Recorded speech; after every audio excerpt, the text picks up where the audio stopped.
नमस्कार दोस्तों, OCN network में आपका स्वागत है। मैं हूं ओमकार चौधरी। आज मेरे साथ बहुत खास मेहमान जुड़ रहे हैं। नेशनल सिक्योरिटी एडवाइजरी बोर्ड के मेंबर, पूर्व नौकरशाह, दिल्ली में अपनी सेवाएं दे चुके हैं, विदेशों में सेवाएं दे चुके हैं, जम्मू कश्मीर में भी सेवाएं दे चुके हैं और सबसे अहम बात यह है कि पाकिस्तान के विशेषज्ञ हैं। पाकिस्तान पर उनकी कई पुस्तकें आई हैं और जो बहुत चर्चित रही हैं। और एक पुस्तक के बारे में तो कहा जाता है कि पाकिस्तान में अगर आप राजनीति करना चाहते हैं तो इनकी पुस्तक को आप जरूर अपनी पॉकेट में रखें, उसको जरूर देखें।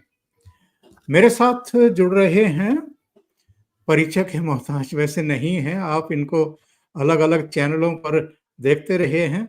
और तिलक देवाशर साहब, तिलक साहब, बहुत स्वागत है, बहुत अभिनंदन है पहली बार मेरे चैनल पर आने के लिए। बहुत बहुत धन्यवाद। आपने इनवाइट किया पहली बार, तो अच्छा लग रहा है बहुत। जी सर, और थैंक्स बोलें शायद आसिम मुनीर को, जिन्होंने ये हालात पैदा कर दिए हैं। उन्होंने पाकिस्तान को भी मुसीबतों में धकेल दिया है, केवल अपना कार्यकाल बढ़वाने के लिए, क्योंकि नवंबर में उनका कार्यकाल समाप्त होने वाला था। और जिस तरह का उन्होंने जहरीला भाषण दिया 16 अप्रैल को, उसी की परिणति माना जा रहा है। जो नरसंहार हुआ है, जेनोसाइड हुआ है हिंदुओं का पहलगाम में, जिसको एक आतंकवादी वारदात कहकर के मीडिया शायद थोड़ा हल्के में ले रहा है या हल्का करने की कोशिश कर रहा है, मुझे लगता है कि ये किसी भी दृष्टि से नरसंहार से कम नहीं है। इस पूरे घटनाक्रम को सर आप किस तरीके से देखते हैं? और जो मैंने कहा है, और आज मैंने हेडिंग भी यही लगाया है, कि ये जो युद्ध की नौबत अगर आती है दोनों देशों के बीच में, और जो कसीदगी बढ़ी है फिर से, इसके लिए कोई अगर जिम्मेदार है तो आसिम मुनीर है। मेरी इस बात से आप कितना सहमत हैं?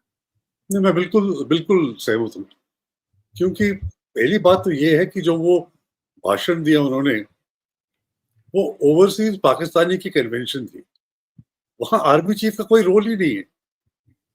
रोल है तो प्राइम मिनिस्टर का है, फाइनेंस मिनिस्टर का रोल हो सकता है, कॉमर्स मिनिस्टर का रोल हो सकता है कि आप जो ओवरसीज पाकिस्तानी हैं उनसे आप इन्वेस्टमेंट सीख कर रहे हैं। तो आर्मी चीफ का वहां होना it's a very unusual thing. और वो यूनिफॉर्म में गए साहब, और क्या उन्होंने भाषण दिया, इकोनॉमी के बारे में कम और हिस्ट्री का लेसन पढ़ा रहे हैं, टू नेशन थ्योरी के बारे में बात कर रहे हैं, फिर कह रहे हैं कि हमारे पूर्वजों ने कहा था कि हिंदू के साथ हम रह ही नहीं सकते। तो ये सब जहां तक मुझे लगता है कि उनके 3 साल की टेन्योर नवंबर में खत्म होती है। कॉन्स्टिट्यूशनल अमेंडमेंट जो हुआ है उनको 2 साल और मिल सकते हैं। तो ये उनका पहला कदम है कि अपनी एक्सटेंशन के लिए प्रयास करना। अब आप देखेंगे कि इसके बाद अब पोस्टर निकलने शुरू हो जाएंगे इस्लामाबाद और रावलपिंडी में कि आसिम मुनीर ही सेवियर है पाकिस्तान का और इसको रहना चाहिए। और फिर सॉन्ग्स भी आ जाएंगे, फिल्म भी आ जाएंगी। इसकी कैंपेन जिसने जो लॉन्च किए, जैसे पॉलिटिशियंस लॉन्च करते हैं इलेक्शन के पहले, ये भी इसने अब लॉन्च कर दी है। अच्छा, इसने जो भाषण दिया उसका जो सिग्नलिंग थी उससे प्रभावित होकर मुझे लगता है, और आपने भी सुना होगा कि एक डिसिडेंट पाकिस्तानी है जो लंदन में बैठे हैं, उनके रिसेंट का इंटरव्यू आया था कि उनकी इंफॉर्मेशन से, क्योंकि वो एक्स आर्मी ऑफिसर थे, उनको इंफॉर्मेशन मिली है कि ये जो प्लान था पहलगाम का, ये आसिम मुनीर की अप्रूवल से ही इंप्लीमेंट किया गया है।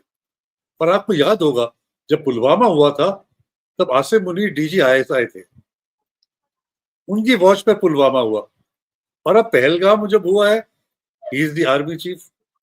तो ये उनकी मानसिकता दिखाता है कि वो कितने एंटी इंडिया, एंटी हिंदू किस्म के जर्नैल हैं, और वो अपनी कुर्सी को संभालने के लिए और उसको फर्दर एक्सटेंशन करने किसी भी हद तक जा सकते हैं। और सर अगर गलत नहीं हूं तो जब ये तख्ता पलट हुआ था अफगानिस्तान में तो सबसे पहले वहां एयरपोर्ट पर यही सज्जन दिखाई दिए थे। नहीं, वो दूसरे डीजी आए थे, फैज अच्छा। हमीद। वो यस। फैज हमीद थे जी जी जो वहाँ चाय पी रहे थे, वो जनरल फैज हमीद थे। जी जी। पर इनकी कैलकुलेशन देखिए, जब ये लेफ्टिनेंट जनरल बने अगस्त में या सितंबर में,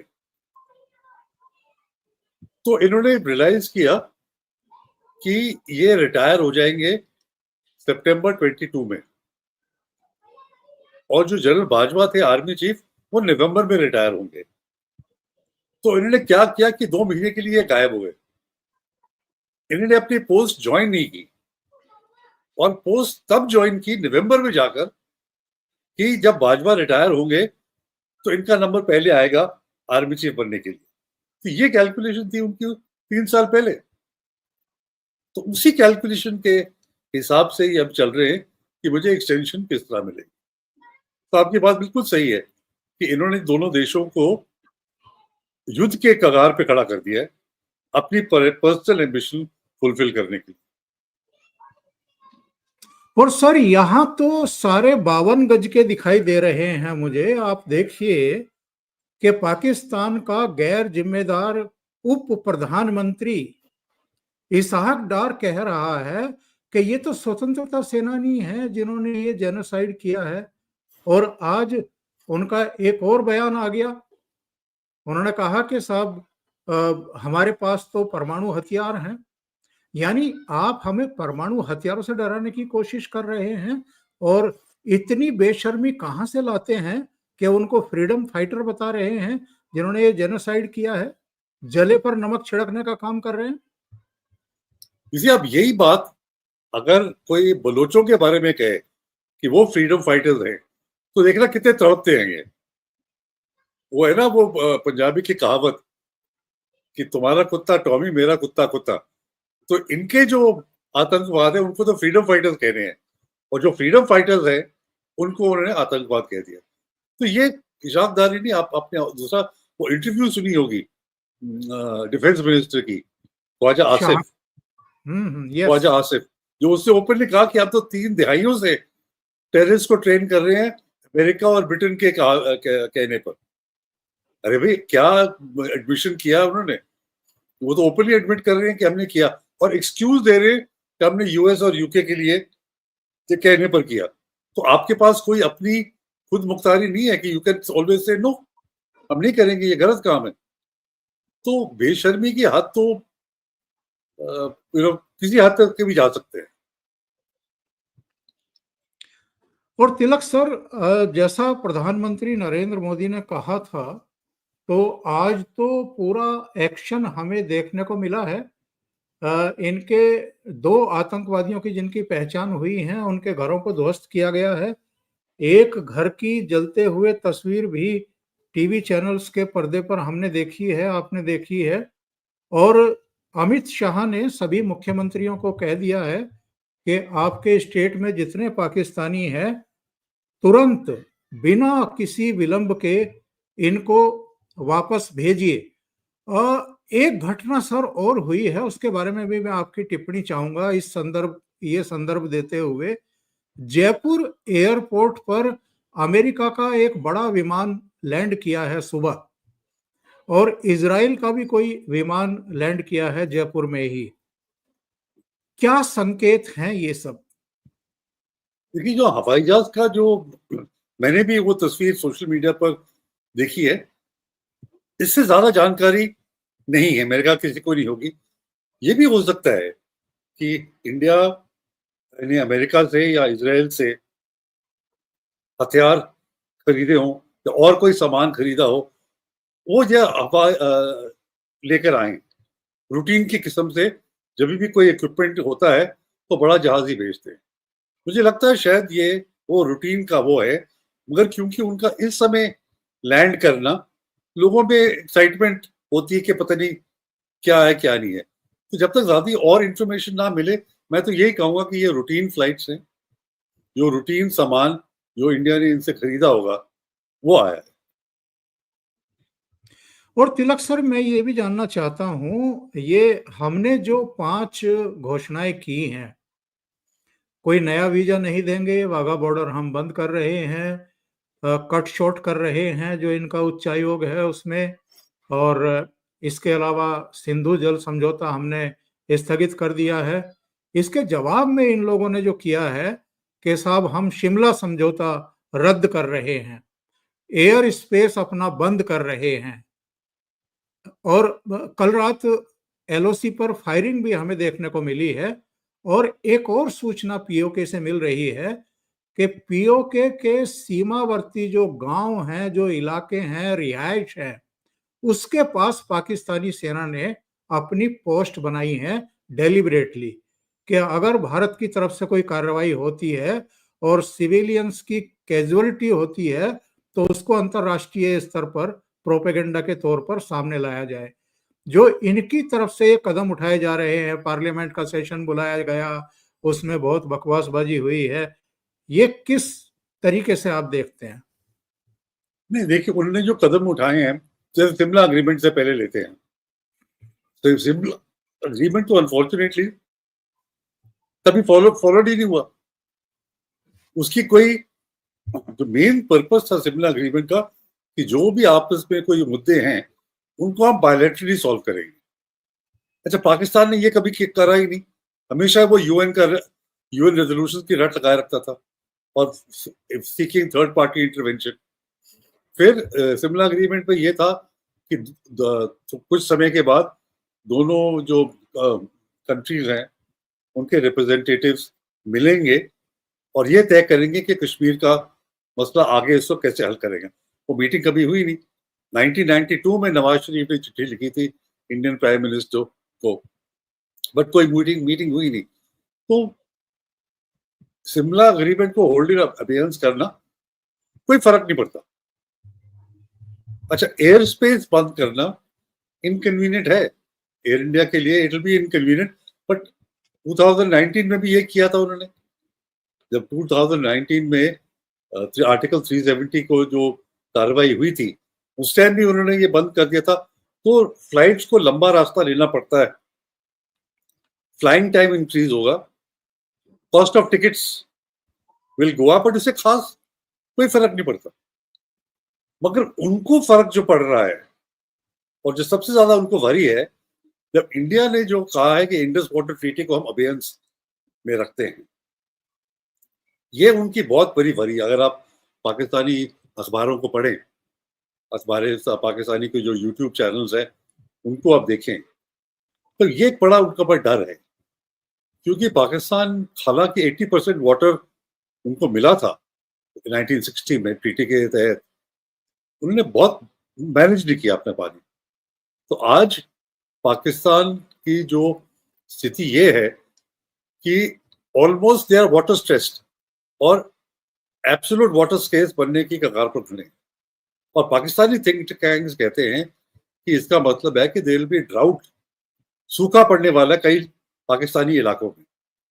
अच्छा, ऊपर से अगर इंडिया और टाइट थोड़ा करे, एक तो हमारी भी लापरवाही है कि सतलुज का पानी अभी तक पाकिस्तान में जा रहा है, इतना कि एक जो कैनाल निकालने वाले हैं, जो ये ग्रीन पाकिस्तान इनिशिएटिव, वो सतलुज के पानी से निकालेंगे, कह तो ये रहे हैं।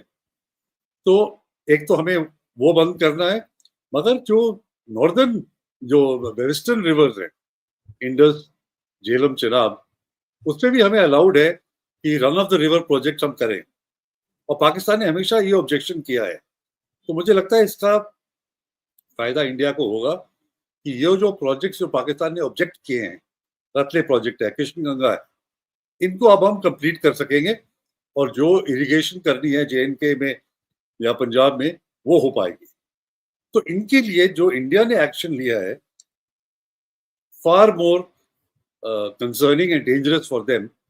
हमें शिमला एग्रीमेंट को रद्द करने से कोई फर्क नहीं पड़ता। तिलक सर, मैं ये जानना चाहता हूं कि आप इतने अनुभवी हैं, आपने बहुत चीजें देखी हैं, और पाकिस्तान के साथ भी और चीन के साथ भी जो हमारे कन्फ्रंटेशन होते रहे हैं, जिन मुद्दों पर होते रहे हैं, वो तो कहीं कहीं अभी भी जिंदा हैं, कहीं कहीं मर गए हैं। लेकिन आज पाकिस्तान की जो हालत है, आर्थिक संकट इतना गहरा है कि कोई उनके कटोरे में भीख डालने को अब तैयार नहीं है।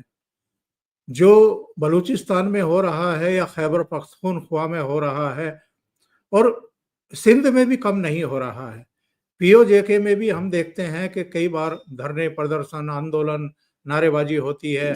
और जब से हमारे जम्मू कश्मीर में चीज़ें बदली हैं, तब से वो कह रहे हैं कि ये सरहद खोल दो और हम तो भारत में मिलना चाहते हैं। ऐसी सिचुएशन, और इमरान खान से भी पंगा मुनीर का, और एक और संकट पाकिस्तान के सिर पर ला करके खड़ा कर देना, ये झेल पाएंगे क्या इसको? अगर भारत ने कोई बहुत बड़ी कार्रवाई कर दी तो? नहीं, बहुत अच्छा सवाल है आपका।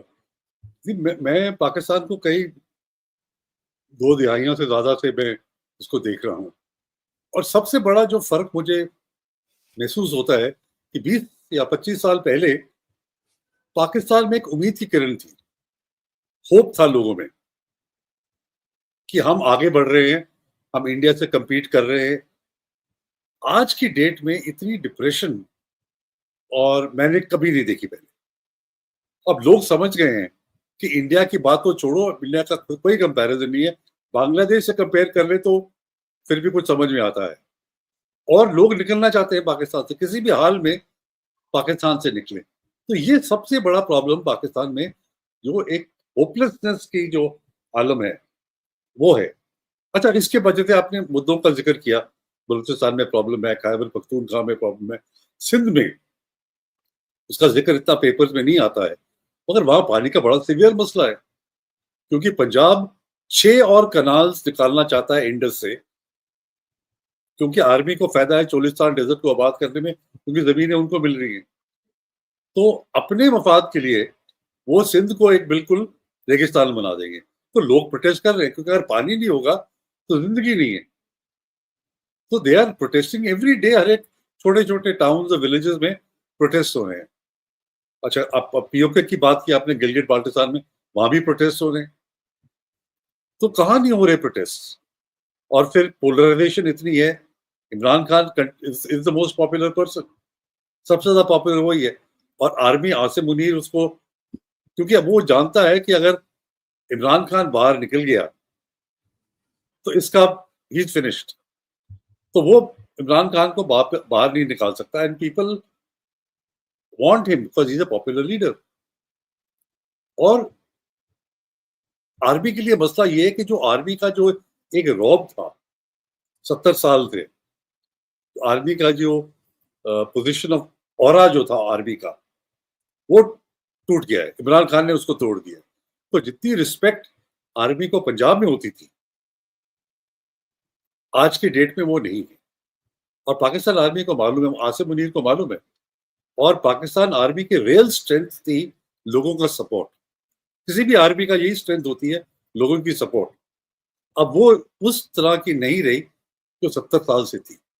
तो अगर ये सब चीजों को आप ज्वाइन करें, उसके ऊपर से उन्होंने इंडिया से पंगा ले लिया।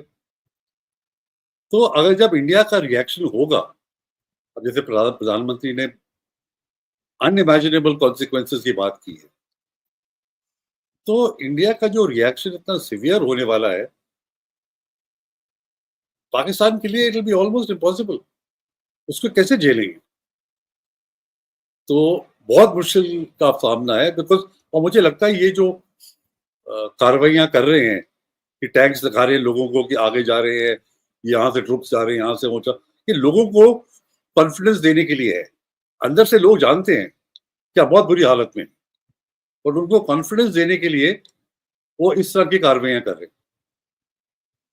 सर, आप क्या जो पारंपरिक युद्ध होते थे और जो पारंपरिक युद्ध में साजो सामान इस्तेमाल किए जाते थे, ये टैंक, ये दूसरी चीजें, ये तो सब अप्रासंगिक हो गए हैं आज की तारीख में। ऐसी ऐसी मिसाइलें आ गई हैं, हमारे पास ब्रह्मोस है, हमारे पास पृथ्वी है, जो 400 किलोमीटर तक मार करती है, 350 किलोमीटर तक मार करती है। हमारे पास राफेल है, जो ऑलरेडी उसमें ऐसे इक्विपमेंट आप लगा करके उड़ान भर सकते हैं, आपको सीमा क्रॉस करने की जरूरत नहीं है और टारगेट पर आप चीजों को ध्वस्त कर सकते हैं। तो मैं जानना ये चाहता हूँ कि ठीक है, अपने लोगों को भ्रम में बनाए रखने के लिए या उनका मनोबल बनाए रखने के लिए कि हम भी तैयार हैं, वो अपने टैंक इधर-उधर मूव कर रहे होंगे। लेकिन इन्हीं के सेना प्रमुख बाजवा साहब तो ये कह रहे थे कि 3 से चौथे दिन तो हम अपने टैंकों में और जो सेना की गाड़ियां हैं, उनमें फ्यूल भी नहीं भरवा सकते। ऐसी दरिद्री की स्थिति है। तो ये क्या युद्ध लड़ेंगे? नहीं, सही कहा आपने। मगर किसी भी दुश्मन को अंडर एस्टिमेट नहीं करना चाहिए, और खास तौर पाकिस्तान, जब इंडिया की बारी आती है ना, तो उसमें एक किस्म का जुनून होता है पाकिस्तान आर्मी में। वो नॉर्मली नहीं बिहेव करता। तो हमें कभी भी पाकिस्तान को अंडर एस्टिमेट नहीं करना चाहिए। You can not take your eyes off the ball off Pakistan, क्योंकि ये आपको कहीं भी सरप्राइज कर सकता है। तो हालांकि आपने बिल्कुल कहा कि जो हालात है पाकिस्तान के, और जो पाकिस्तान आर्मी के जो हालात हैं, और जो हमारे पास जो डेवलपमेंट हुई है आर्म फोर्सेस में, अंडर एस्टिमेट नहीं करना चाहिए। और मेरा जो मानना है, जैसे प्रधानमंत्री ने अनइमेजिनेबल कॉन्सिक्वेंसेस की बात की, तो मुझे नहीं लगता सिर्फ उन्होंने सैन्य शक्ति का तस्वुर किया है। इसी क्योंकि अगर आप जितना भी ध्वंस करो पाकिस्तान को, 5-6 साल के बाद वो फिर उठ जाएगा। चाइना मदद करेगा, अमेरिका मदद करेगा, अदर कंट्रीज, टर्की उसकी मदद करेगा। आई थिंक प्रधानमंत्री का कहना उससे ज्यादा है कि इस तरह से उस पर प्रहार करो कि आगे से वे उठकर फिर से पुलवामा या फिर से पहलगाम करने की उसमें शक्ति ना हो। इस तरह से पाकिस्तान को हमने इस बारी अपॉर्चुनिटी जो मिली है, इस तरह से हमने उसको खत्म करना है। तो उसके लिए आपको बोथ तिलक सर, काइनेटिक। इस पर थोड़ी सी रोशनी डालिए, जो प्रधानमंत्री का मंतव्य होगा, क्योंकि कई तरह की बातें की जा रही है ना हमारे यहाँ भी। हमारे यहाँ जैसे कहा जा रहा है कि अरे सीधा रावलपिंडी में पीएचक्यू पर जो है अटैक करो। कहा जा रहा है कि जो सेना के अधिकारी हैं, जब तक उनकी लाशें उनके घरों में नहीं पहुंचेंगी तब तक इनके दिमाग ठिकाने नहीं आएंगे। बहुत सारी बातें की जा रही हैं। दूसरी बात ये भी कही जा रही है कि जो कराची के आसपास का समुद्री क्षेत्र है उसको ब्लॉक करिए, या दूसरे इलाकों को, जो जैसे ये सिंधु जल समझौता है, इसको रद्द करने का या स्थगित करने का फैसला हुआ है, इस तरीके से कमर तोड़िए। तो थोड़ा सा इसको जरा हमारे दर्शकों को समझाइए कि युद्ध के बिना भी कौन कौन से उपाय हो सकते हैं कि पाकिस्तान को पूरी तरह घुटनों पर लाया जा सके। इसी एक तो पाकिस्तान की जो मैशत है वो सबसे कमजोर है। वेंटिलेटर पे वो सरवाइव कर रहा है आईएमएफ के लोन्स पर, मगर उसका जो एक्सपोर्ट्स हैं, जो फॉरेन एक्सचेंज अर्निंग्स की कैपेसिटी है, बिल्कुल ही कम हो गई है। तो मेरे ख्याल इकोनॉमी पर भी काम किया जाता है लॉन्ग टर्म पे। इसी अब आज प्रॉब्लम क्या है कि हम सारे देशवासियों में बहुत आक्रोश है, बहुत गुस्सा है। वो चाहते हैं कि इमीडिएटली हम लाशें देखना चाहते हैं। जैसे आपने कहा, आर्मी वालों की लाशें उनके घर पहुंचे। इंग्लिश में कहावत है, revenge is a dish best served cold. अगर बदला लेना है तो उसको ठंडा करके लो तो ज्यादा मजा उसमें आता है। पश्तूनों में एक कहावत है, पश्तूनों में बदले की बहुत स्ट्रॉन्ग सेंटीमेंट होता है। तो उसमें एक पश्तून ने कहा कि मैंने 100 साल के बाद पुश रिवेंज, 100 साल के बाद रिवेंज लिया, बहुत जल्दी ले लिया, मुझे और वेट करना चाहिए था। तो कहने का मतलब है कि अगर आप रुक के, सोच समझ के, धैर्य से आप अपना बदला लें, ज्यादा इफेक्टिव होता है और ज्यादा लॉन्ग टर्म उसके कॉन्सिक्वेंसेस होते हैं। पानी का मसला है। पानी का मसला ये है कि हालांकि पाकिस्तान को 80% ऑफ द वाटर मिला था फॉर दिस 1960 एग्रीमेंट, आज की डेट में पाकिस्तान एब्सोल्यूट वाटर स्केर्स बनने वाला है, मैंने इसका जिक्र किया था। तो इस तरह की जो चीजें हैं, बलूचिस्तान का मसला है, पश्तूनों का मसला है, ड्यूरैंड लाइन का मसला है, सिंध का इशू है, तो ये सब चीजें लॉन्ग टर्म जो पाकिस्तान की जो वनरेबिलिटीज है, लॉन्ग टर्म जो उनकी जो कमजोरियां हैं, उसको भी हमें एक्सप्लॉइट करना चाहिए, उसको भी लेवरेज करना चाहिए, और जो लास्ट काइनेटिक एक्शन होना चाहिए, जो which is the icing on the cake. अब ये सब मिला के अगर हम इंडिया रिएक्ट करता है, और टाइम का इसमें कोई इशू नहीं है, लोगों को ये समझना चाहिए कि जो इमीडिएटली कर सकते थे वो तो विद इन 24 आवर्स कर दिया। बिल्कुल। तो ये लॉन्ग टर्म थिंग के लिए थोड़ा सब्र करें। और और तिलक एक बार सर, प्रधानमंत्री ने कुछ कह दिया है तो प्रधानमंत्री वो करके दिखाएंगे। बिल्कुल, और अतीत में भी किया है उन्होंने, ऐसा नहीं है कि जो उन्होंने हाँ, कहा वो नहीं किया है, अतीत में भी किया है। सर मैं ये जानना चाहता हूँ, ये जो अमन की आशा वाले हैं, ये आसिम मुनीर का जहरीला भाषण सुनने और उसका नतीजा पहलगाम में 28 लोगों की जेनोसाइड के रूप में जो सामने आया है, उसके बाद थोड़ा बहुत इनकी समझ में कुछ आएगा, या ये लोग नहीं समझेंगे और अमन का दीप जलाए ही रहेंगे ये लोग? देखिए, अगर अब समझ में नहीं आया ना, तो फिर ये कभी नहीं सुधरेंगे। वो आदमी जब आप कह रहा है आपसे कि हम हिंदुओं के साथ नहीं रह सकते, and that is the invention of two nation theory, और ये अपने बच्चों को समझाएंगे, second generation, third generation, fifth generation तक लोगों को, बच्चों को समझाएं कि वो कभी कहानी पाकिस्तान की ना भूलें।